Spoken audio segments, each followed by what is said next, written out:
Hello students.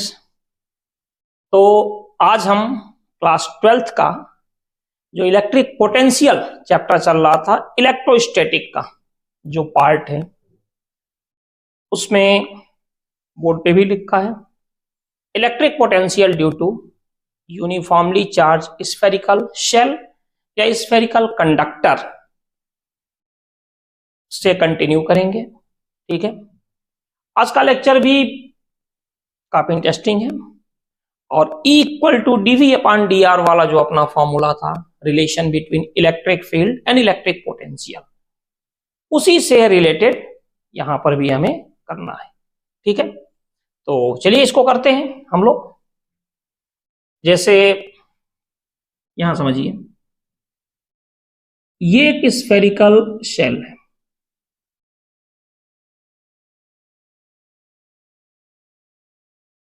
इस spherical shell का radius क्या है? R। और इस पर जो चार्ज है, ये चार्ज क्या है? Q। स्फेरिकल शेल पे जो चार्ज है वो चार्ज है Q। ठीक है, और हमने एज्यूम किया कि इससे R डिस्टेंस पे, स्मॉल r, ये जो स्मॉल r है ये वेरिएबल है। ठीक है, एक पॉइंट है P जहां पे कि पोटेंशियल V है और इलेक्ट्रिक फील्ड क्या है? E। क्लियर है? एक स्फेरिकल शेल है जिस पर की चार्ज Q है, इसका जो रेडियस है कैपिटल R है।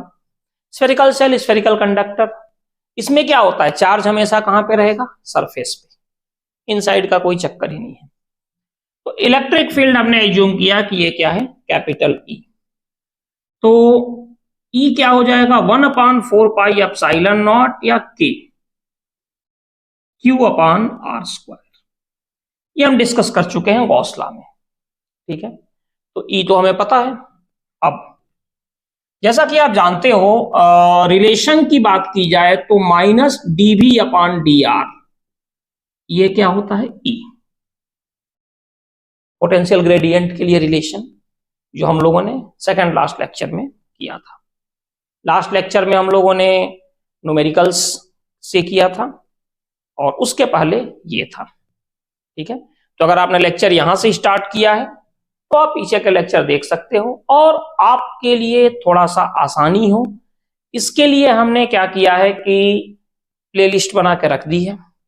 और जैसा कि मैंने कहा कि कई लोग ये कह रहे थे कि सर कुछ इंपॉर्टेंट टॉपिक्स हैं, इनकी एक आप अलग से प्लेलिस्ट बना दीजिए, तो वो भी मैं बना दूंगा। ठीक है, उस पर भी काम चालू कर रहे हैं। थोड़ा सा कोशिश अभी ये कर रहे हैं कि पोटेंशियल थोड़ा सा जल्दी हो जाए उसके बाद। और फिर अपनी बात को वही रिपीट करूंगा कि टाइम थोड़ा सा कम मिलता है। 9, 10, 11, 12 जेई और नीट, इन सबका काम है, तो टाइम थोड़ा लग जाता है। हर काम में टाइम लगता है, जो भी अच्छे काम होते हैं। और मैंने कहा कि प्रॉमिस है मेरा कि मैं कोशिश ये करूंगा कि आपके लिए और बेटर हम कर सकें। इसके अलावा अगर आपको कोई प्रॉब्लम्स आ रही है तो व्हाट्सएप नंबर स्क्रीन पे डिस्प्ले होता है, उस पर आप मुझसे कांटेक्ट कर सकते हो। ठीक है, तो आइए इस पर आते हैं हम लोग।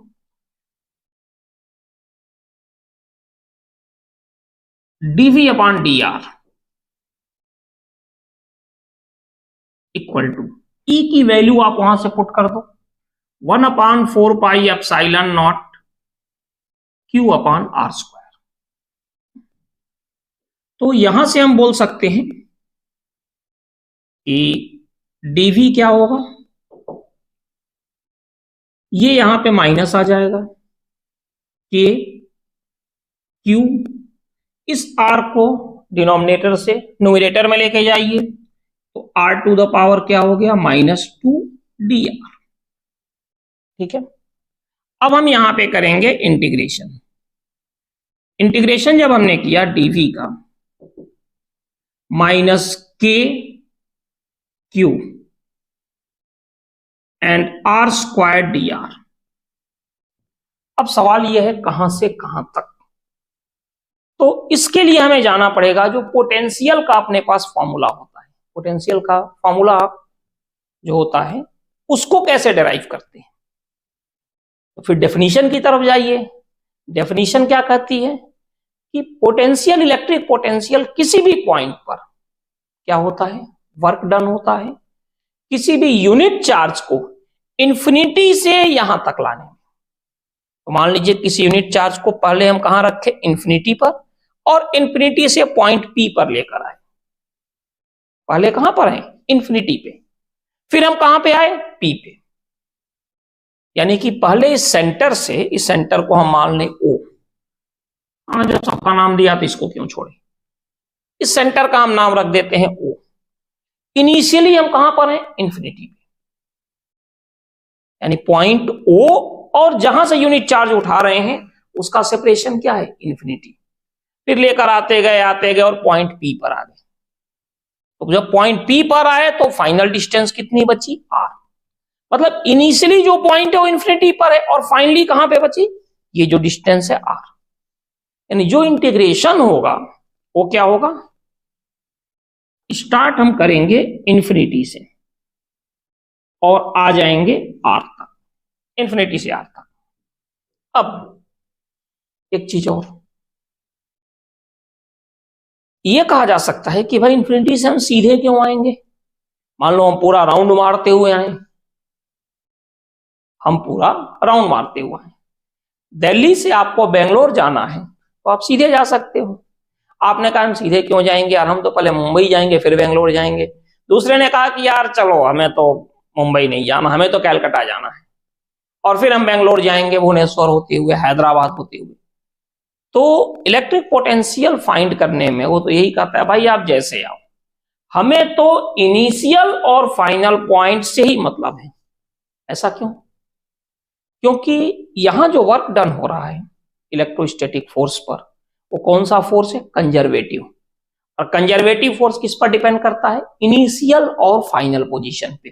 कोई फर्क नहीं पड़ता कि आप सीधे आ रहे हो या स्नेक स्टाइल में आ रहे हो, इससे फर्क ही नहीं पड़ता। ठीक है, तो देखिए इंफिनिटी से इनिशियल और फाइनली आर तक आए। अच्छा, इंफिनिटी पर पोटेंशियल डिफरेंस क्या होता है, हमेशा जीरो, भी। और मान लीजिए जब आर पे आ गए हम, यानी इस पॉइंट से यहां तक आर पे आ गए, तो यहां पोटेंशियल क्या हो गया, भी। तो यहां पोटेंशियल हो गया भी।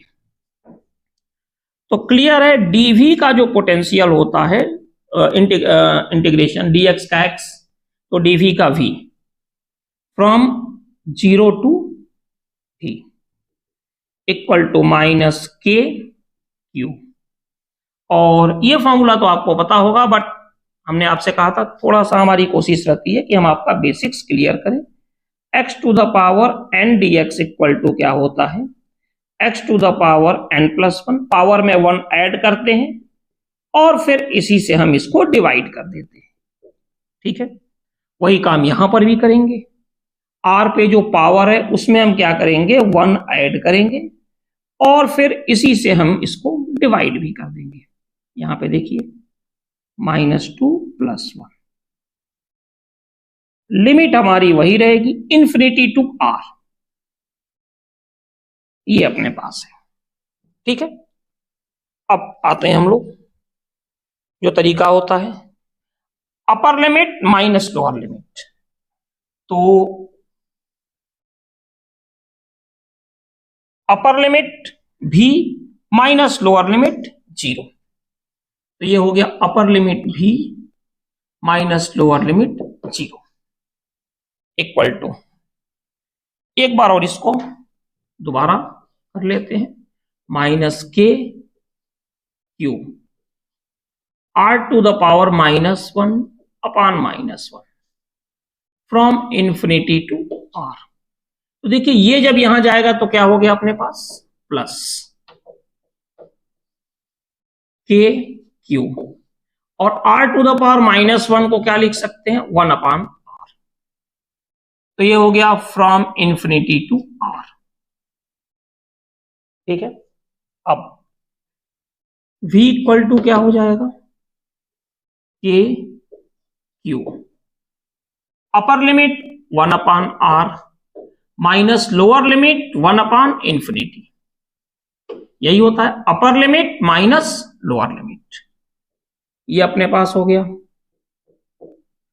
तो v equal to k Q/r, 1/∞ क्या होता है आपको भी पता है, 0।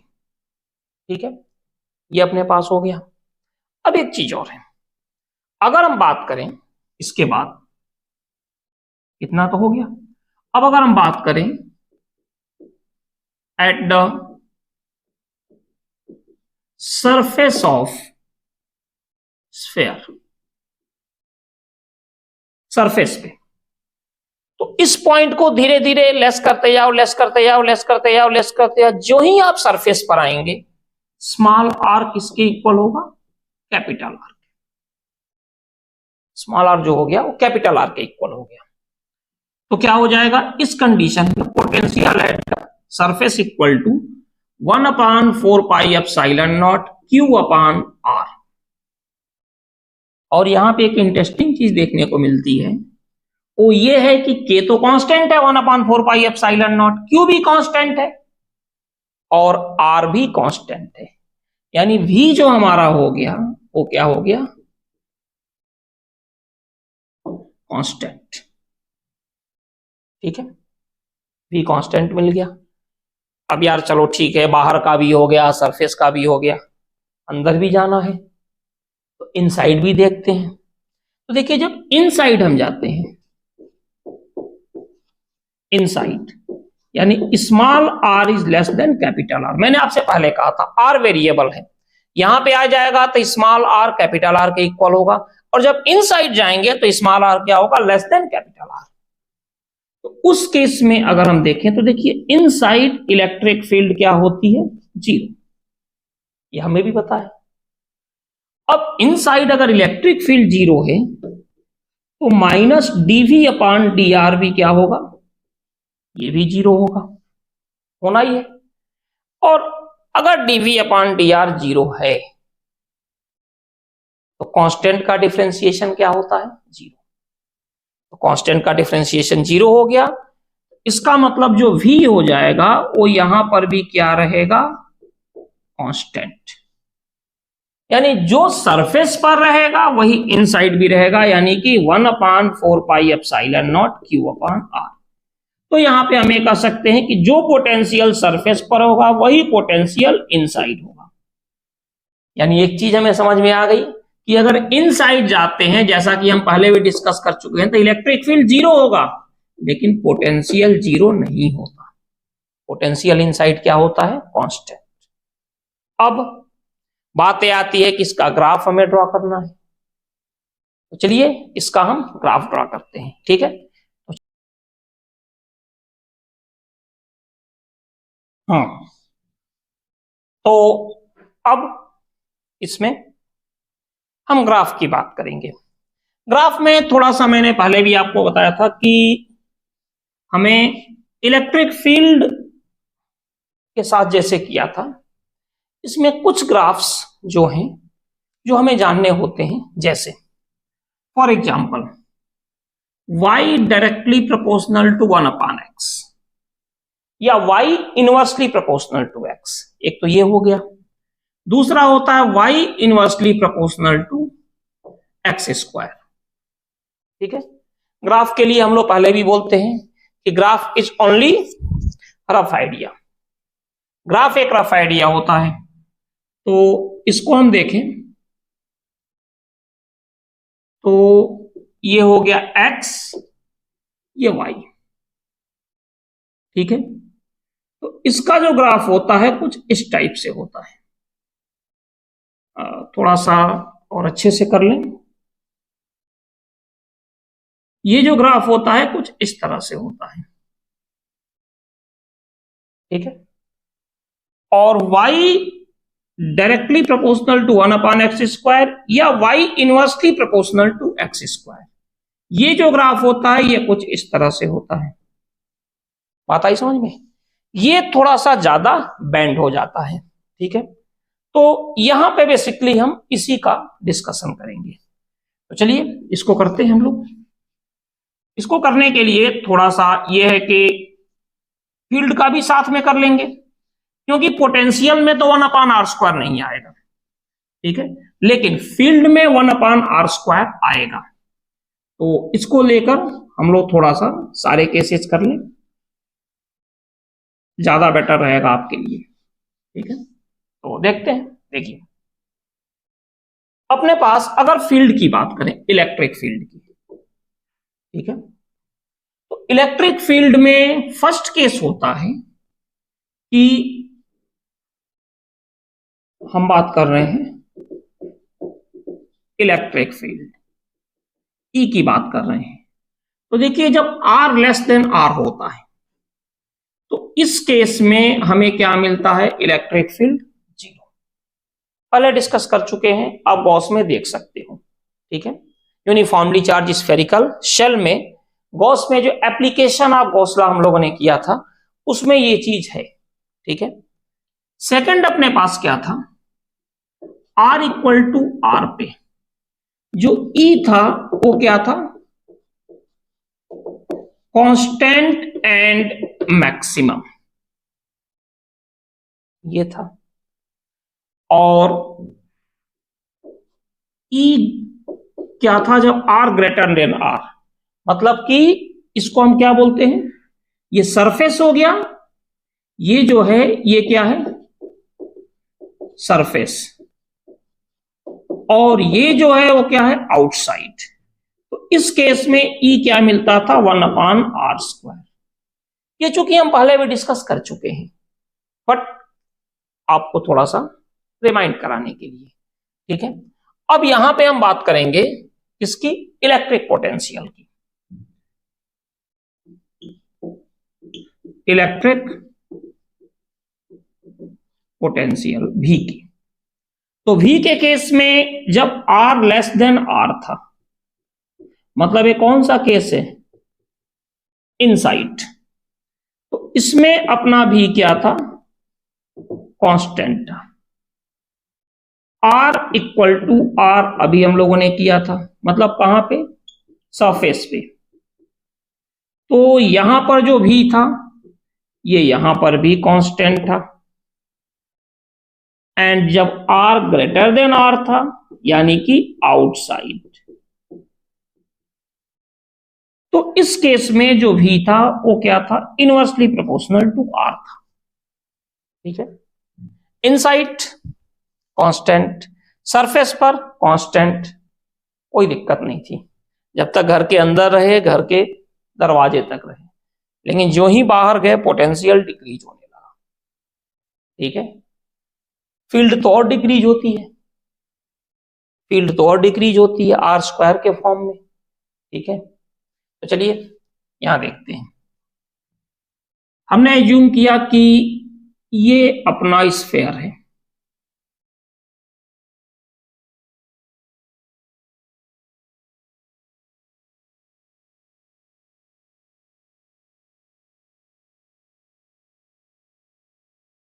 और इसमें हमने क्या किया,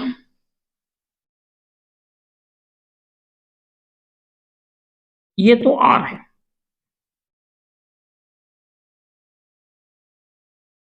ठीक है, और ये भी खैर वही है, इसमें तो कोई चेंजिंग नहीं है। लेकिन ये जो है यहां से ऊपर तक इलेक्ट्रिक फील्ड के लिए है, और ये जो है वो पोटेंशियल के लिए, ठीक है। स्फेयर का जो रेडियस है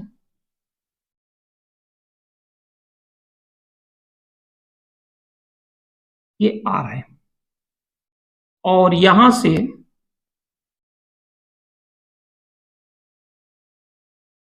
एक लाइन हमने बना दिया, ठीक है। अब लाइन हमने बना दिया तो आप समझ सकते हो कि इनसाइड यानी ये जो पोर्शन है उसमें हम क्या देखते हैं कि r<r है, यानी कि यहां पे ये कंडीशन और ये कंडीशन सेटिस्फाइड होगी।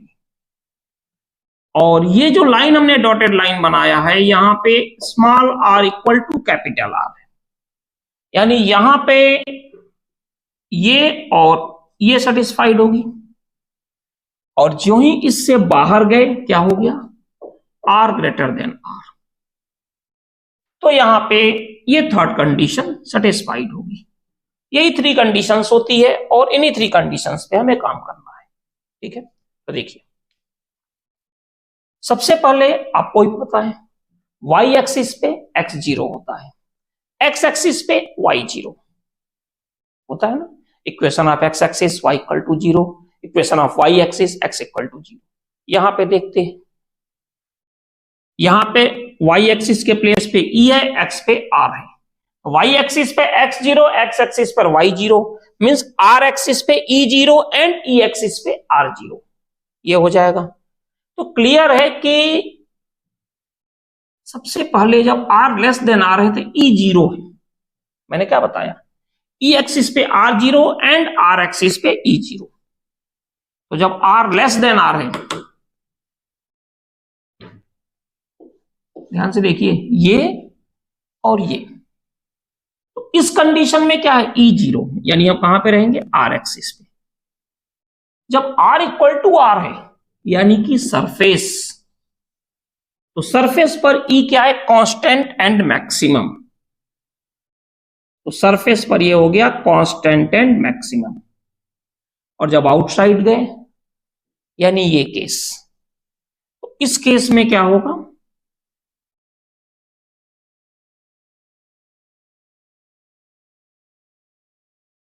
E जो होगा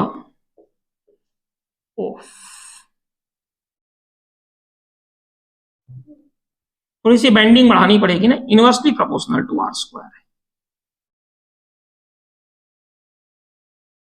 कई बार भावनाओं में बह जाते हैं आप लोग, एक बार लाइन ड्रॉ किया, टच कर दिया, ये जाके इंफिनिटी पे टच होगा, क्योंकि इंफिनिटी पर इलेक्ट्रिक फील्ड 0 होगी, E inversely proportional to r square.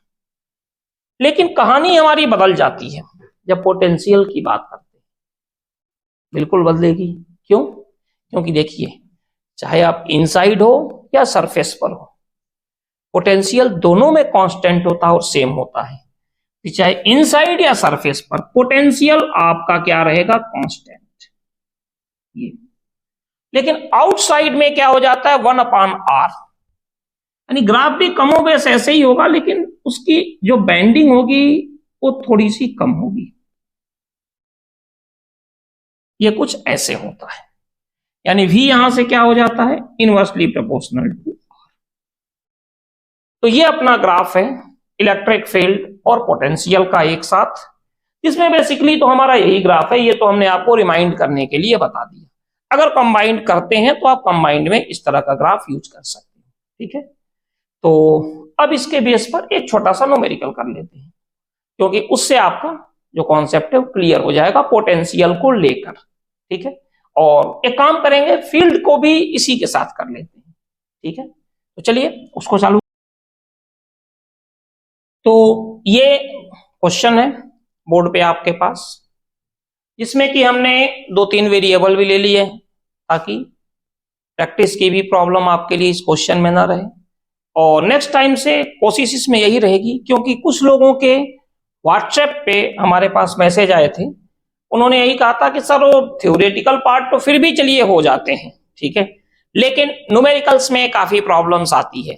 तो उसको देखते हुए मैंने ये सिस्टम चालू किया है कि एटलीस्ट जो मेन कॉन्सेप्ट पर क्वेश्चन होते हैं, काफी क्वेश्चंस मेरी कोशिश होगी कि आपको मैं करा दूं। तो आप इस क्वेश्चन को रीड कर सकते हो। क्वेश्चन क्या है, spherical shell of radius 50 centimetre having charge 10 microcoulomb, find electric field and potential, यानी फील्ड भी हमें फाइंड करना है और पोटेंशियल भी फाइंड करना at a distance of 3 metre, 2 metre, 50 centimetre and 20 centimetre from the, कहां से, centre of the sphere, sphere के सेंटर से, ये हमें देखना है। ठीक है, तो चलिए करते हैं।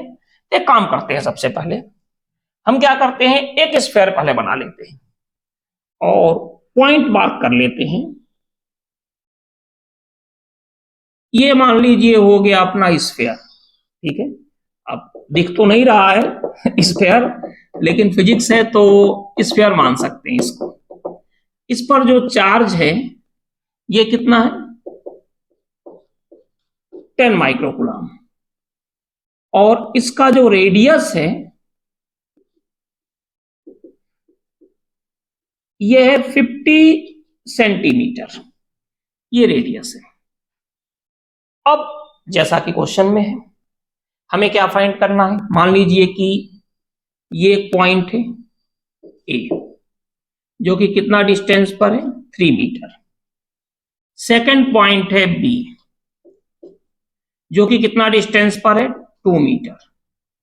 ये थर्ड पॉइंट है सी, जो कि सरफेस पर ही है तो 50 सेंटीमीटर, देखिए। एंड फोर्थ पॉइंट है यहां पे डी, जो कि है 20 सेंटीमीटर। यानी हमें फाइंड करना है E A, E B, E C and E D. E means electric field, V A, V B, V C and V D, ये हमें फाइंड करना है। ठीक है, तो इसको थोड़ा सा देखते हैं। Q की वैल्यू है 10 माइक्रोकूलम, ठीक है, यानी कि 10 इंटू 10 टू द पावर -6, यानी 1 into 10 to the power -5 coulomb. ठीक है, ये अपने पास हो गया। अब देखिए इसके बाद, ये थोड़ा सा आवाज की प्रॉब्लम आ रही है, चलिए अब देखते हैं। सबसे पहले हम बात कर रहे हैं फर्स्ट, यानी कि ए। अगर ए की बात करें तो क्यू हमारे पास है। ए के लिए आर की वैल्यू है 3 मीटर। देखिए इस पॉइंट पे फाइंड करना इलेक्ट्रिक फील्ड एंड पोटेंशियल। तो ई ए क्या हो जाएगा, ई ए हो जाएगा 1/4πε0 क्यू अपान आर स्क्वायर। तो ये हो गया 9 into 10 to the power 9। Q की value 1 into 10 to the power -5 upon r कितना है, 3 स्क्वायर। तो ये कैंसिल हो गया। ठीक है, तो फाइनली अपने पास क्या आ गया, 1 into 10 to the power 4 newton पर कूलम। ठीक है, ये आ गया। इसके बाद भी ए क्या होगा, 1/4πε0 क्यू अपान आर। यहां पर भी आर है, क्यू है, यानी कि 1/4πε0 की जो वैल्यू आई, ये तो पता ही है 9 into 10 to the power 9। Q है 1 into 10 to the power -5 and r है यहां पे 3। भाई बी और आर में, ई और आर में यही डिफरेंस है, यहां पे आर स्क्वायर होता है, यहां पे आर नहीं होता है, आर होता है, आर स्क्वायर नहीं होता। तो 3 से 3, तो फाइनली अपने पास आ गया यहां पे 3 into 10 to the power 4 volt. ठीक है, ये तो आ गया अपने पास ए। सेम है, केवल डिजिट चेंज है बी के लिए, बट मैंने कहा कि पहले कॉन्सेप्ट के लिए, क्योंकि कल कॉन्सेंट्रिक स्फीयर का केस मैं कराऊंगा जो इससे बेटर होगा थोड़ा सा, उसमें आपको थोड़ी सी कंसंट्रेशन की भी जरूरत पड़ेगी। ठीक है, तो देखते हैं यहां पे एट बी के लिए। देखिए बी के लिए आर की जो वैल्यू है वो कितनी है, 2 मीटर। बी के लिए आर की वैल्यू है 2 मीटर। तो यहां पर भी electric field at B 1/4πε0 Q upon r square, ये तो यही रहेगा। ये हो गया 9 into 10 to the power 9, 1 into 10 to the power -5। भाई क्यू तो सबके लिए सेम है, अपान 2 का स्क्वायर यानी 4।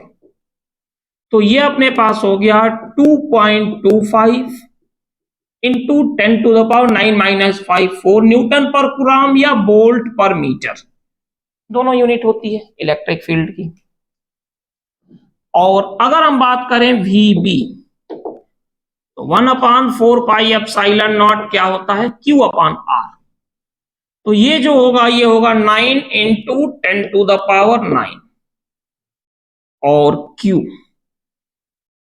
है already 1 into 10 to the power -5 divided by r 2 metre, तो ये हो जाएगा 4.5 into 10 to the power 4 newton पर कूलम।